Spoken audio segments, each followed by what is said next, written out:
next conversation is on why Web3 needs Africa this time around. And what can you do about that exactly? And it will be given to us by Kevin Imani. He's the CEO at Sankore 2.0 near Kenya. And Kevin, perfect, waiting in the wings. The stage is yours. Thank you so much, Fifi, by the way. So, as I was thinking about the presentation for today, last night, I thought before I start going through the slides and showing what we've done and our kind of story and, why we think Web3 needs Africa, I wanted to sort of speak from my heart for a little bit, maybe for a minute or two, if you allow me, of course. So, and also hi to the ones who are following online. I know there's a lot of people from our team in Kenya, so shout out to you guys. There's people in Belgium, there's people in the US that are following up, so hope you guys enjoy the event so far. Yeah, we can definitely pull that, definitely. So I've been in this space for about 7 years so far. And for some of you in the room, 7 years can feel like 3 decades. And so my background is in political science and philosophy. I graduated in Oxford University. I've also worked at the European Parliament, and I've had a chance to meet incredible people all across the world, leaders, innovators, builders, community, moderators, and my journey was basically, I left everything behind, mostly because I was born in Kenya, although my origins was from Rwanda. Grew up in Belgium. And so in our family, it was predominantly East African-based culture. But I grew up in a small little village in Belgium, in Flanders. In fact, we were the first Black family to be outside of Brussels, up north.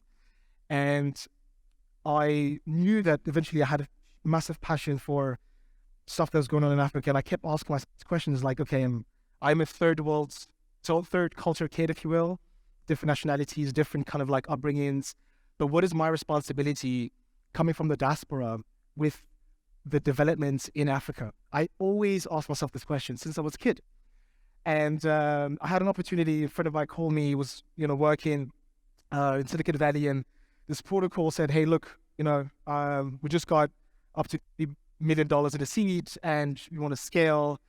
And, early conversations about Africa happened. And my friend called me on the phone. He was like, Kevin, look, I got to talk to you, mate. And I was like, what's going on? He's like, listen, I'm talking with these, former managers from Google and Microsoft, and they working on this new protocol. It's going to be cheaper, lower gas fees. It's going to be faster, the user experience. Kind of an Ethereum killer at the time. Everybody wanted to be an Ethereum killer. And this is like early 2019. And he's like, I talked to them about you. And I was like, what'd you say exactly? He was like, I told them your story. I told them that you're developing like, an L1 ecosystem over Africa, to expand communities. I'm like, bro, I'm studying about colonialism. Like, I'm not doing that at all. I don't know what you're talking about. And eventually he was like, no, look, they really want to sort of, they're serious about getting to that space. And I was like, well, are they really serious about Africa though? Or is it just about consumer acquisition, go into the consumer markets, land grab, and scaling there? What is it about Africa that they want? Because we have interesting demographics, young people, we know that. I'm sure yesterday we talked about some of the numbers as well. But really, are they serious about Africa? And what is it specifically that they want to do? And so that is something that I've always had in mind. And over the years, something that frustrated me a lot and saddened me as well is that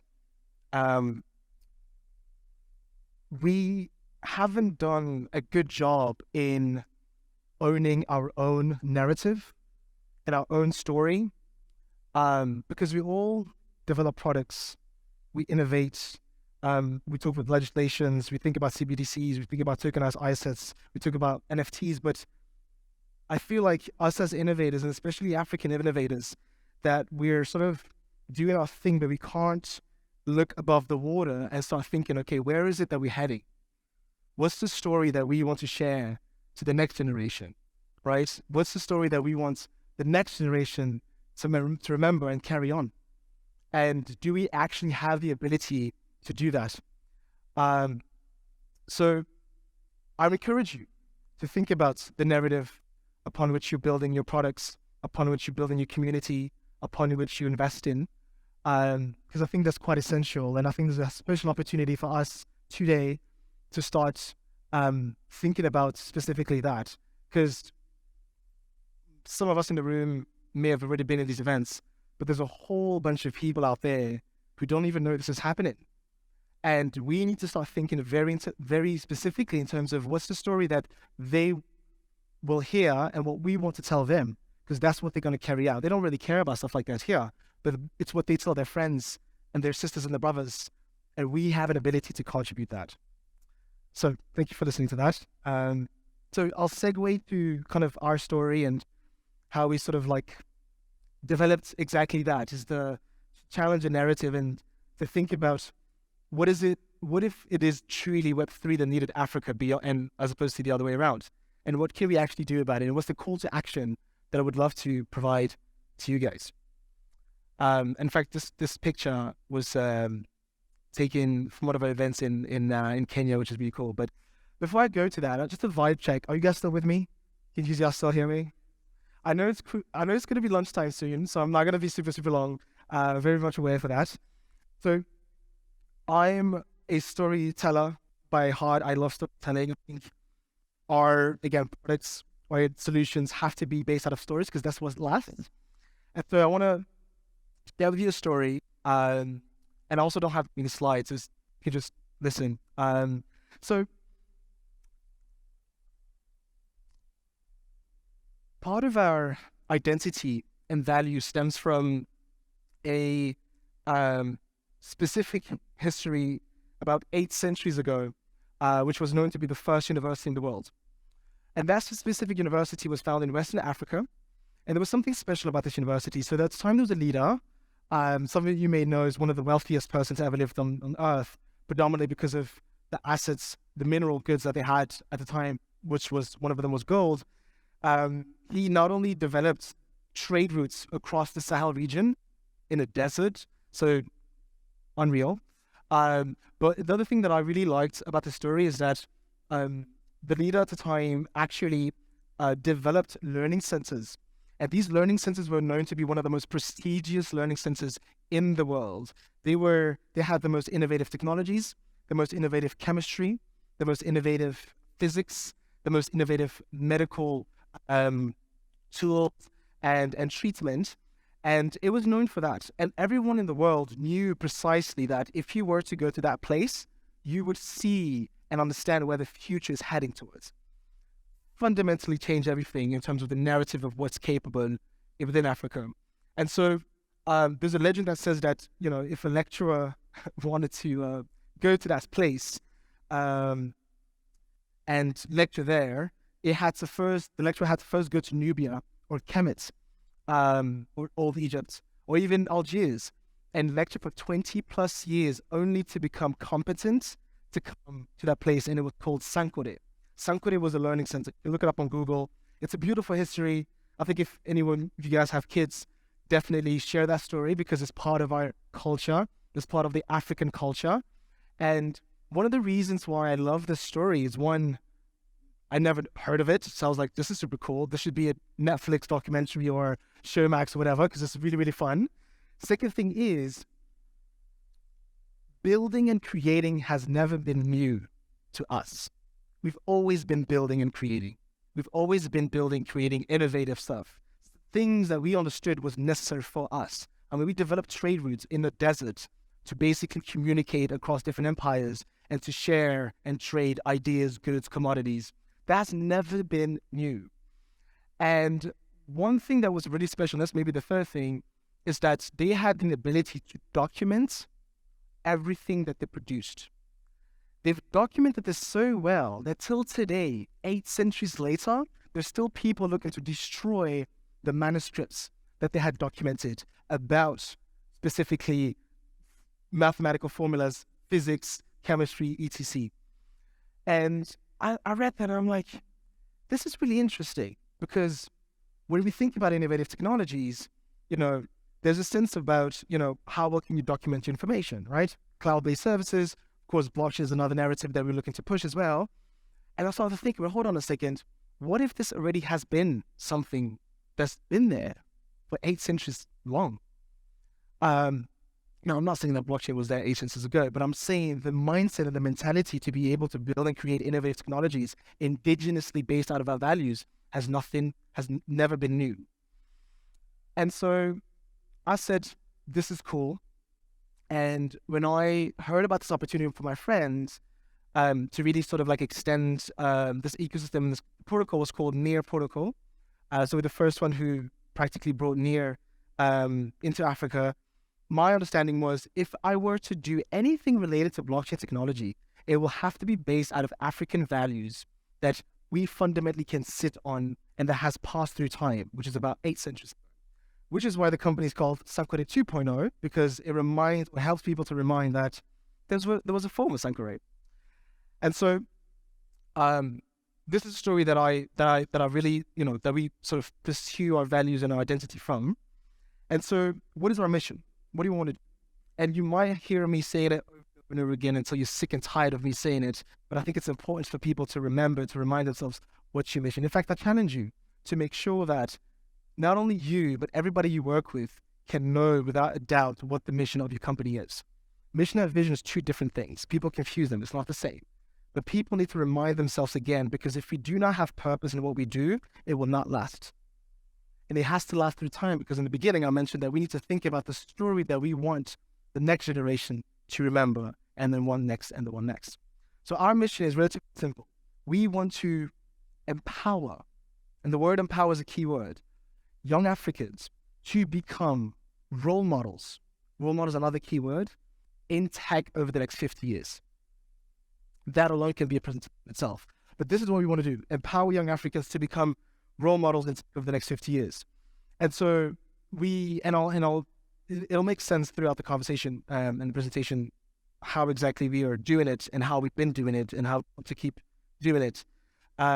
We started very humbly as a guild, as a community. And now we focused on 2 main, let's say, sectors or verticals, if you will, which I think, again, speaks to one of the biggest demands that we have. One is, apart from stable currency and corruption, unemployment.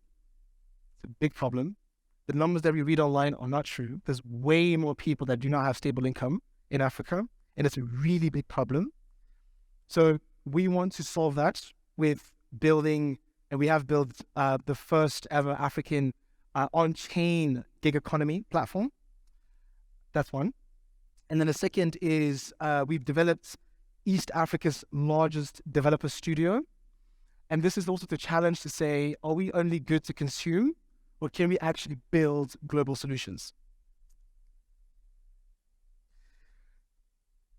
Are you guys still hearing me? Still listening? Yeah? Okay, good. So how did we start? So like I mentioned, guys from NEAR, they're like, we want to go into Africa. At the time, nobody knew what NEAR was. It did not do as nearly as well as it did in the bull run. Incredible to be able to start relatively early and then manage to be a $12 billion market cap value, top 15 blockchain, arguably one of the best techs that we have here in terms of layer 1. And so we said, look, we will do that, right? But then how do you actually do that in Africa? How do you start building an ecosystem where you don't necessarily have a product, but you have a whole large pool of people who, again, need to be empowered, right? So we started very humbly. It was during the pandemic. It was quite rough as well because nothing was going on. But we basically did the first pitch competition in Kenya, which was awesome because I did not know, moving to Belgium, what the use cases were. I'm not going to lie to you. I don't know what people think of building or the biggest problems that founders are thinking to solve. So we said, look, let's just cast net as we can, get everybody in from Mombasa, Kisumu, Nakuru, Eldoret, all these other places, and get them subscribed to a project, whitelist 10 of them. We had about 175 subscriptions, applications, which is phenomenal to my mind. And so had a chance to meet so many founders. And so we said, okay, cool. We start to look at trends. We did a lot of different roadshows, bootcamp, hackathons. And basically what we did was, look, we want to start supporting some of these founders, especially if you want to build on their protocol. But how do you do that? Well, there's two main things. You've got technical support and financial support. And technical support, you can also add like marketing and legal, which is a big problem as well in terms of like the proper marketing. So we provided basically grant-based support to about 26 founders and projects in total across Africa in different countries. I'll show you a map in a bit. About 17 projects still on course, which is about a bit shy over $1 million in funds.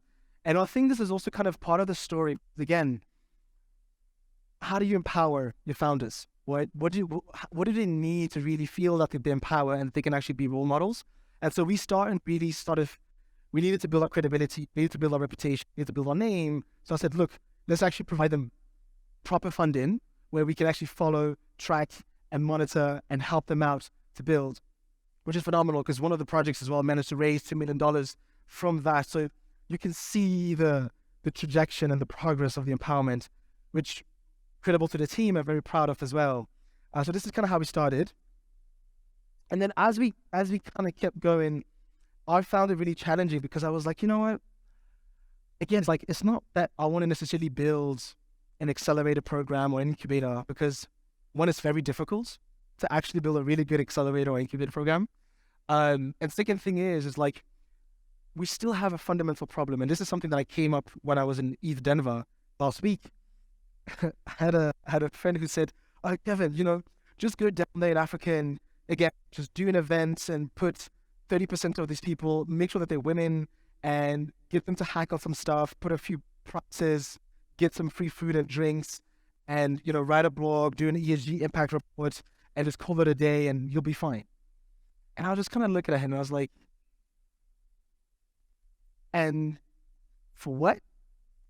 Do you want me to do what? And he's like, yeah, just do that. And I was like, that doesn't really sound like impact. Like that sounds again like the same narrative. It looks good. It looks good for press conference, right? It looks good for something to say to the people. Oh, we've gone to Africa. We've gone to the small town. We've developed, built, and 40% are women, which is fantastic. And this is our respective definition of impact, and empowerment. And I personally didn't like that because one, I don't think that's impactful because most of these people will go back to whatever they came from and then just continue. And you would have lost their time. You would have lost your time. And again, one thing that we forget is that unlike places like Bangalore or the US or Europe, attending an event like this one or attending a network session or whatever, it is a luxury. It is a luxury. It's true. I need to pay to come here. Meaning, whatever hustle I've done on the side needs to be able to provide to pay my bus, to pay my train, even if it's free food or drinks, it doesn't cut it. And I felt guilty of that as well because I thought that was impact. Kevin coming from Oxford University, from Belgium as a diaspora expatriate, coming to Kenya and building community in Africa and call it an impactful, initiative. It sounds good, but am I really being impactful? Because again, those people are going back and they don't have any jobs. And I said, you know what? We need to solve that problem. And again, we know short-term based contracts has always been interesting for a lot of different respective, audiences within Africa. And then we think about places like Upwork, right? Or Fiverr. Again, I challenge you, go to Upwork, look for African talents on Upwork. You'll be surprised how little talents you'll find. And there's multiple reasons, but there's one predominant one. You need a bank account to get onto Upwork. You need to be able to receive your funds. You need to be able to remit them, right? And again, most people don't have that like that. We don't really have access to most traditional banking systems, right? So Upwork is not that accessible as most people think, right? Then automatically, informal sector will find themselves go into the black market, writing essays for students in Yale University, which is wild. And then completely vulnerable, because if you pay me and I'm doing your essay and you just don't like my work, You can pay me 30%. I can't do anything about it. I'm vulnerable. And I just wanted $500. That's it. You can just pay me $250. And that is a problem that we need to solve. And I think blockchain really has an opportunity to solve that problem, specifically for the gig economy. So that's something that we really wanted to focus. That is a tangible product, something that people can come on, right? And then people can just use it. It is eventually your right to cash out, because most people will do that. But then eventually we can start thinking about providing different, incentives to use the currencies. And I'll know we'll talk about stablecoin in the panel in a bit, and the problems with stablecoin, especially what happened recently. But nonetheless, I think this is one of the biggest problems that we can solve that has a massive demand. That's one. Second one is a software developer studio. This is something that was built by my friend, former investment banker and Wall Street banker, and he basically wanted to challenge that as well, saying, we're not just good to consume, we can build. And I'll talk about that just in a bit. So, the economy. This is something that, and I don't have that many, numbers or slides. I don't want to bore you with that. But again, find me if you want to talk about this a bit more. It is, again, something that I think we need to think about it because we're going to have to cut burn rate. Raising is difficult. It is a properly cold market right now. And finding your developers in Eastern Europe is going to be more, Western Europe is going to be more costly. You forget the US you're going to pay a lot of money for your developers. India is good, but Indian companies are looking to outsource to Africa. And then again, it falls to us, right? And I want to really challenge you to think about, again, what's the narrative and the story that we get to tell? Because if we don't do it, somebody else will. So we basically we're building on a protocol. It's called devshopafrica.com. You can just Google it and find it. It's the first gig economy on a blockchain operating system. So Near is developing a blockchain operating system where you can basically log in with your wallet and act as a common layer where you basically have access to all the dApps, compositions. You can fork different projects as well. And most importantly, you can access other chains' dApps. So they want to make it much more easier and much more friendly. There's also social chat and a notification. So I think there's an amazing opportunity to do that. And the last thing in terms of you may ask, how are we going to bring our people? Well, we have, and I met, the leads of Unstoppable Domain, Sandy Carter, in Davos. I was a speaker at Davos. And she's basically bringing in 6 million African women on Web3 over the course of 5 years. So we're going to be key partners to basically not only get them in, get them educated, but then what's next? Right? Because I don't want to shove educational content down people's throats just to call it a day and say, good job. No. What are you going to do with the content? What are you going to do with that information if it's not getting a job? So that's why we're going to come in and really incentivize more and more and more builders and innovators to look at talent of overseas, which I think, again, is an opportunity for us to tell a new story. So last thing here, and this is kind of show you a little bit of the track record, and we're also raising for this. This is a studio that was built. What we've done is relatively simple. Imagine I am a Web2 developer from a coding school or any other school in Nairobi, and we would literally pick them up, train them to lead from end to end one Web3 project successfully, right? Which requires literally paying them to learn, get them up to speed, being able to pass a few tests, and then, follow respective seniors that are already doing it, and then lead their respective projects. And we basically developed on 8 blockchains. We have deployed over 5 dApps over the last year and a half, up to actually 40 combined, of the 30 plus years combined experience, different advisors, founders, executive board. We have about 40 developers in-house, all coding, and up to 36,000 developer capacity or engineering capacity of ours, if you will. We build on 18 plus blockchain languages, and we have about 10.5 terabytes in daily internet users. In fact, we had to pull in fiber optic cable from a main road from Safaricom to have stable internet connection. Now, why does that matter? Why am I even saying this in the first place, right? This is to show you that building and creating has never been new to Africa. It's never been new. We've always done it. The problem is we've been not good at owning our narrative and sharing a story that is passed on generation that benefits us. And I think this is really problematic. And I'm an optimist. And I think this is a new opportunity where we can really start thinking about what is the narrative that we want to build, because this is happening. This is really happening. And it is amazing to see, other founder and others, other founders here that I know and I speak with a lot about, is people don't even know about this, right? And part also, i.e. my job, so that people can know about this, but I really want to start thinking about the larger narrative and not to be in silence, think about, again, where we're going and where we're heading and where do we want to see Africa in the future. And again, if you have any questions on that, or if you want to know some of the dApps that we deployed, find me anywhere in the conference. I'd love to share that. So briefly to show you sort of our footprint, which again, it's phenomenal to say in the last 2 years, having a footprint in these different countries, predominantly from both founders and incubator programs upon which we have partnerships with.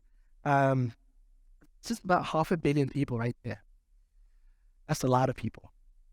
And again, most of these people don't know that this is happening, because we tend to live in echo chambers, which is very dangerous, because reaffirming your assumptions can lead to a lot of destruction.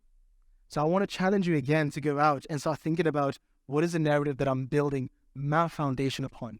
Because people would not remember which chain you build on. They're not going to remember, like your team members and, people leading this. They don't care about that.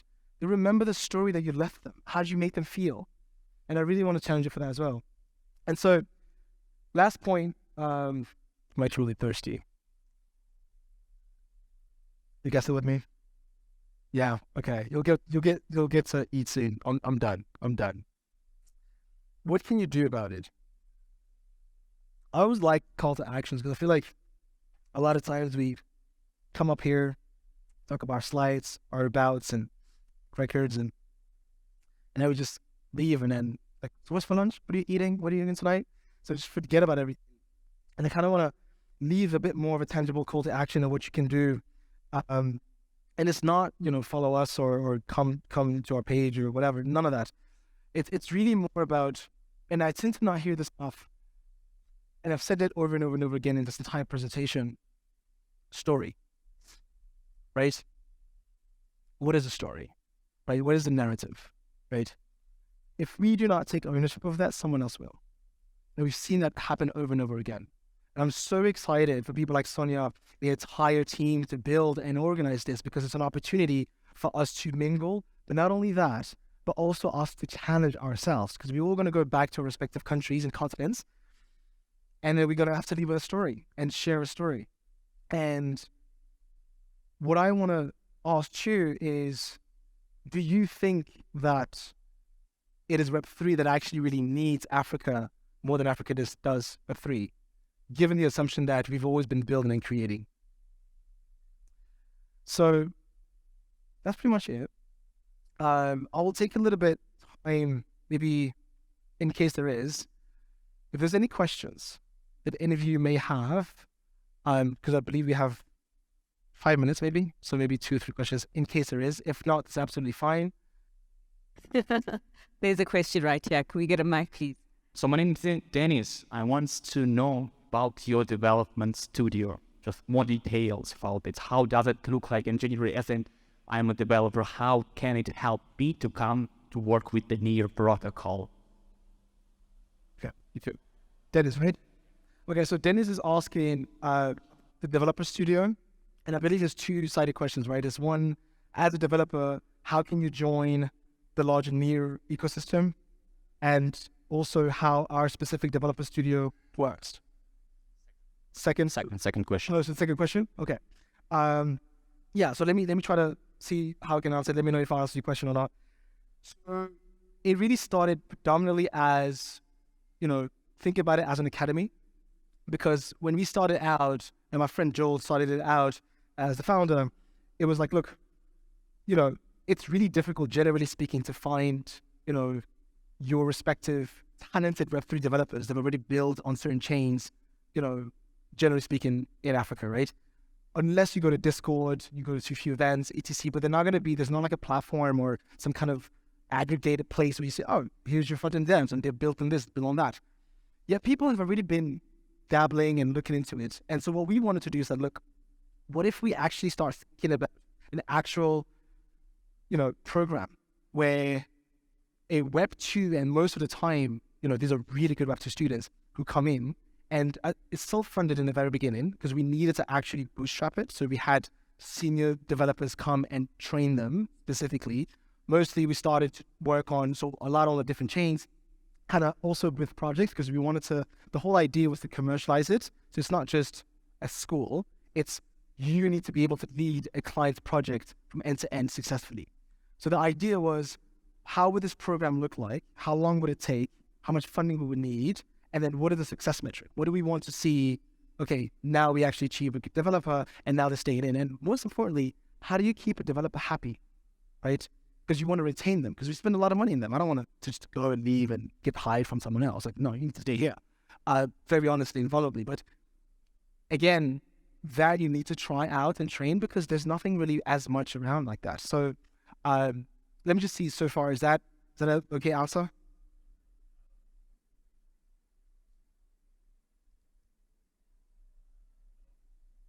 Yeah, okay. Well, find me there. I'm happy to test some more. Yeah, I'm happy to test some more. No problem. All right. Any other questions? Oh, there's another question right here. Oh, okay, there you go. So my name is Elaine Jacobs. So I'm also in the same learning curve of HTML. So I'm beginning to learn web development, because the big question what I want to ask is, for a person who is now learning the curve of web development, do you need to provide any skills to join this academy, or if you have no clue how the industry works, can I just come to you guys and just learn the practicalities, how the workflow development world works? If I may ask that, how this academy works. Do you need the skill to present yourself at this academy, or could you just come in and work with professionals, like you said, on a project, and take the flow from there of understanding to be good at your workflow process? So Alan asked, just to kind of repeat the question. So same thing, how does a developer join? And more specifically, if I understood the question correctly, so what is the experience like? Is it more, okay, you just have to take a client's project and do it successfully, or do you actually have the time, the process to learn the parameters, to learn the chain, to actually be able to be more comfortable, to just be able to, test things out, as opposed to just selling developer services? Is that a right question? Okay. So, fantastic question. I can see myself. That's cool. So, when we started, and especially now where we want to go, is that, and it talks about a little bit what I mentioned in terms of 6 million women, right? When we understand the biggest demand being unemployment, right? It's not enough just to acquire skills or skill sets for the sake of it. It is good, don't get me wrong, but it's not enough. And we've seen this over and over again, because I've had people tell me we need to do educational programs because education is key, and we need to sort of run that. And I'm like, guys, there's Twitter spaces that you don't know about happening every other day in Kenya. Ask people over from here. We are educated. We know what's going on. We are aware. We understand. The problem is we do not have visibility or access towards job opportunities. That is the main problem. And so for us, it was like, look, yeah, we can do education. We can do a training program. That's not difficult. But what's the outcome? Where do you want to go, right? And so for our developers, it's important to kind of instill this mindset to saying, hey, look, people are willing to pay for your skills, pay money for your skills. And to start very early getting the developers to think that way, they also start to understand, oh, it's not, okay, my skills are valuable. There's money to the skills, right? And so they want to perfect it, train onto it, nurture it. And so it's more of a mindset game, because we need to get away from just educate and acquire a skill set towards, can you sell your skills? And how capable and well can you sell them towards audiences that you've never met before? So hopefully, Alan, that's answered your question. It's much more focused on the end goal, which is build yourself, because hopefully what happened in India today, where mass universities are literally massively producing engineers on steroids because there's a massive demand for it. We're not there yet. You don't have Strathmore or Toon or whatever university, and any other, perhaps maybe other universities around Africa that is mass producing engineers because there's no demand. Or like if one of my friends went to uni and didn't get a job, I mean, how am I going to, you know what I mean? And that is what the conversation that most of our youth are having. So I guess, yeah, hopefully that answers your questions. I think it's much more focused on the end goal and being able to commercialize and expand the respective skills and talent that we have here. Yeah. And we'll just take that last question before we break out for lunch. Shailen Atvarsham from Investec. Yeah, cool. So, very quickly, I just wanted to ask, like, how do you approach people who isn't part of this program but are interested in blockchain? Because I think like the education piece is very important.